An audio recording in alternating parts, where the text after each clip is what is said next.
ജലപീരങ്കി സാധാരണ നമ്മുടെ സമരങ്ങളിൽ ഉപയോഗിക്കാറുണ്ടല്ലോ. പക്ഷേ വളരെ വിചിത്രമായ ഒരു സംഭവം ഉണ്ടായത് രാവിലെ നമ്മൾ ആരോഗ്യ പ്രശ്നങ്ങളാണല്ലോ ചർച്ച ചെയ്തത്. ഈ വെള്ളമാണ് ഈ ചീറ്റിയത്. ഇത് തീർത്തും കലക്ക വെള്ളമാണ്. ഇത് ഞാൻ നമ്മുടെ പുതിയ ആൾക്കാർക്ക് അറിയില്ല. ഞാൻ പറയേണ്ടത് ഞാൻ പറഞ്ഞു തീർക്കുമല്ലോ. ഞാൻ പറയട്ടെ, നിങ്ങളെന്തിനാ വേവലാതിപ്പെടുന്നു? മറുപടി പറയേണ്ടവരവിടെ ഇരിക്കുന്നില്ലേ, അവർ പറഞ്ഞോളൂല്ലോ. ഇത് കലക്ക വെള്ളമാണ്, ഏതോ തോട്ടിൽ നിന്നെടുത്ത വെള്ളമായിരിക്കും. ഇവിടെ സാർ രാവിലെ നമ്മൾ അതിഗുരുതരമായ ആരോഗ്യ പ്രശ്നങ്ങളാണ് ചർച്ച ചെയ്തത്. ഇത് അമീബിക് മസ്തിഷ്ക ജ്വരമടക്കം ഉണ്ടാക്കാൻ പറ്റുന്ന തരത്തിലുള്ള വെള്ളമായിരിക്കും. അത്തരത്തിലുള്ളൊരു വെള്ളം ഉപയോഗിക്കേണ്ട ആവശ്യം എന്താണ്? സാധാരണ വെള്ളം തന്നെ ഉപയോഗിക്കാമല്ലോ. ഇതാണ് പ്രശ്നം.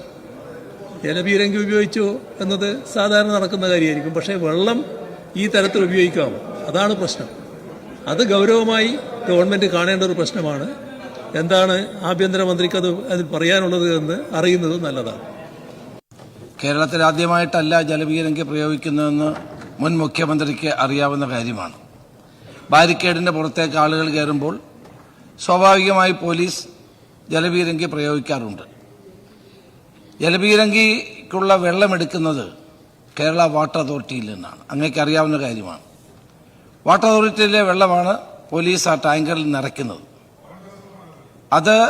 ആ വെള്ളം ചീറ്റിച്ച് കഴിഞ്ഞപ്പോഴാണ് അങ്ങ് ഈ പറഞ്ഞതുപോലൊരു സംഭവം ഉണ്ടാകും. ഒന്നിൽ പഴയ കാലത്ത് ഈ ടാങ്കറിൽ ഉണ്ടായിരുന്ന അഴുക്കാണോ എന്നറിയില്ല.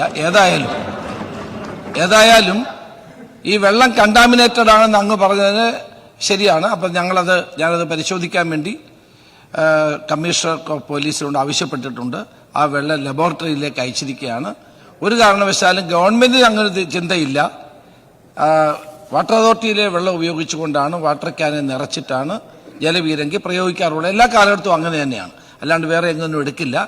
എന്താണ് ഈ വെള്ളത്തിൽ സംഭവിച്ചതെന്നുള്ളത് പരിശോധിച്ചിട്ട് ഞാൻ ഈ സഭയ്ക്ക് റിപ്പോർട്ട് ചെയ്യാം.